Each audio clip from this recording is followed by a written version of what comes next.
Alam naman natin na sa bawat araw na lumilipas, mas lalong nagiging malala ang tensyon sa West Philippine Sea. Ang mga ganitong sitwasyon ay may posibilidad ng isang mas malaking epekto at maaring magtulak ng nakababahala sa peace and stability sa rehiyon ng Asia-Pacific. Sa isang statement mula sa Estados Unidos, sinasabi nila na hindi nila pababayaan ang Pilipinas kung sakali nga nalusubin ito ng China. Sa ating video ngayon, aalamin natin kung ano ang mga posibleng gawin ng Amerika at ano ang mga preventive measures na dapat gawin ng Pilipinas kapag sumiklab ang kaguluhan.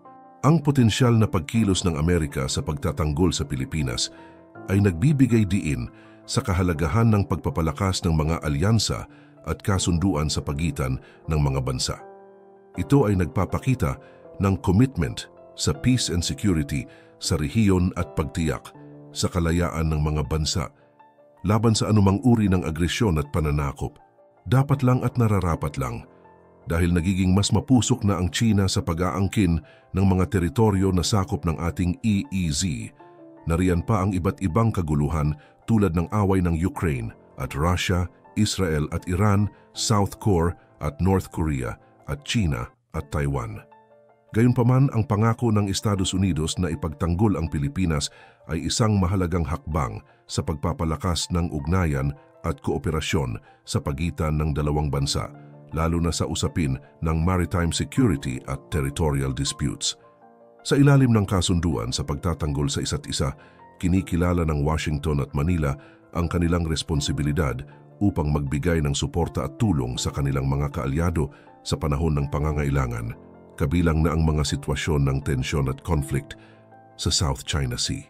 Halimbawa nito ang pangyayari ng bagong sagupaan sa Second Thomas Shoal sa pagitan ng Pilipinas at China, na nagdulot ng pag-aalala at pagtutok sa rehiyon, lalo na sa papel ng Estados Unidos bilang kaalyado ng Pilipinas. Ang pagkilos ng Estados Unidos na ipaalam sa China ang kanilang obligasyon sa Pilipinas ay nagpapakita ng kanilang determinasyon na panatilihin ang peace and stability sa rehiyon at patuloy na suportahan ang maritime security ng kanilang mga kaalyado.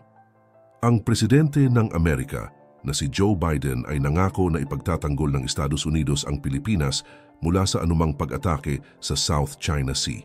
Magandang balita ito para sa atin. Ito ay nagbibigay ng malasakit at suporta sa seguridad at soberanya ng Pilipinas. Sa mga kasalukuyang regular na labanan at lumalaking tensyon sa rehiyon, ang suporta ng US sa Pilipinas ay isang malaking bahagi ng diplomacy at defense strategy.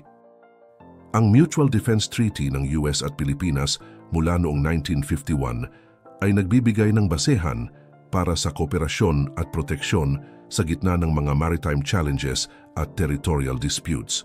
Ang China, sa kabilang dako, ay patuloy sa pagbibigay ng tensyon sa rehiyon, kasama ang pagtanggi sa pagmamay-ari ng iba't ibang maritime regions. Ang mga hindi pagkakaunawaan sa South China Sea, kasama na ang mga aligasyon ng harassment at dangerous maneuvers mula sa mga barko ng China, ay nagpapakita ng kahalagahan ng pagtutok sa international laws, peace at freedom of navigation sa mga maritime areas. Ang Trilateral Defense Cooperation at Joint Naval Exercises ng US, Japan at Pilipinas ay nagpapakita ng pagkakaisa at kooperasyon sa pagpapalakas ng Regional Defense Network laban sa mga posibleng banta at hamon mula sa China. Ang pagsusuporta ng US at Japan sa Pilipinas at sa bawat isa ay isang mahalagang hakbang sa pagpapanatili ng peace, security at stability sa rehiyon. Mapunta naman tayo sa what if. Kung sakaling ang atakihin ng China ang Pilipinas, ano nga ba ang gagawin ng Amerika? Ayon sa mga eksperto, may mga instances na maaring gawin ng Amerika kapag may umatake sa Pilipinas tulad ng armed conflict. Isa ito sa pinakamalaking epekto ng pag-atake ng China sa Pilipinas. Ang ganitong kaguluhan ay maaring magdulot ng pinsala sa infrastruktura, ari-arian at mamamayan ng Pilipinas. Sa oras na mangyari ito, aasahan na natin na talagang gaganti ang Amerika para sa atin, hindi lang Amerika, kundi ang buong mundo na may lihim din na galit sa China. Malamang sa malamang ay magtulungan sila para puksain ang China sa pamamagitan ng mga sandatang nuclear. magiging magulo ang mga magaganap at mapupuno ng pagkawasak ang lahat. Bukod sa pagganti, maari rin pagtuunan ng Amerika ang pagbibigay ng sanctions sa China para mapilayan ang ekonomiya nito. Sa pamamagitan nito, tiyak mapaparalisa ang kanilang ikinabubuhay. Kapag gumanti ang Amerika at ibang kaalyadong bansa, tiyak mag-aala impyerno ang sitwasyon ng China at maaaring magresulta sa humanitarian crisis sa kanilang bansa. Subalit ang magiging problema ay maaring madamay rin ang Pilipinas. Sa ganitong pangyayari, mahalaga ang koordinasyon at suporta mula sa iba't ibang sektor ng lipunan at internasyonal na komunidad upang maprotektahan ang bansa at mga mamamayan mula sa pinsala at magtulak ng peace building at conflict resolution upang maiwasan ang malalim at matinding kaguluhan. Ang sunod na tanong, dapat bang pagkatiwalaan ang Estados Unidos?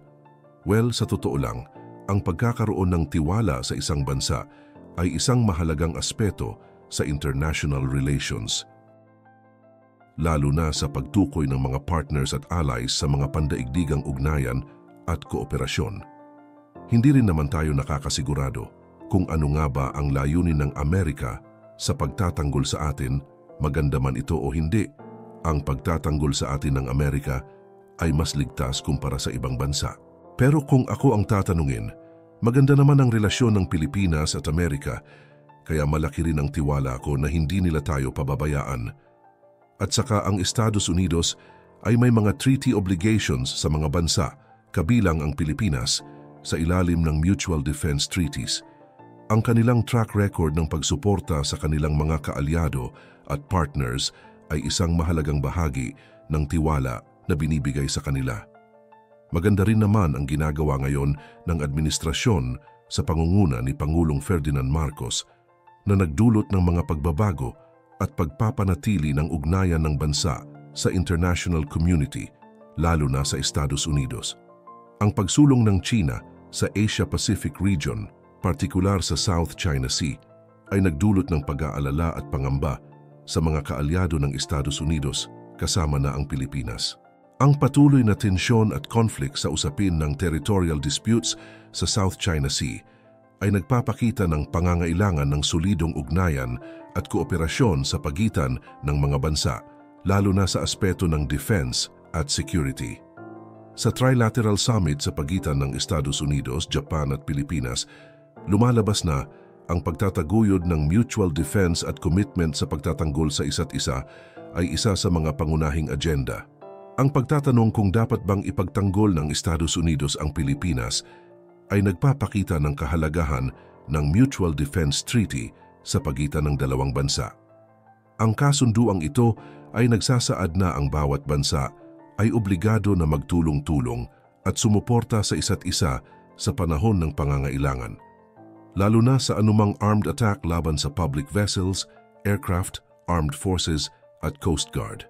Ang South China Sea ay isang napakahalagang bahagi ng maritime domain sa rehiyon ng Asia-Pacific, kung saan nagaganap ang maraming mahahalagang kalakalan, militarily activities at territorial disputes. Ang rehiyon ay may malawakang sakop at importante sa mga ruta ng kalakalan mula sa Silangang Asya patungong Europa at Gitnang Silangan na nagbibigay ng milyon-milyong dolyar na halaga ng goods na dumadaan taon-taon.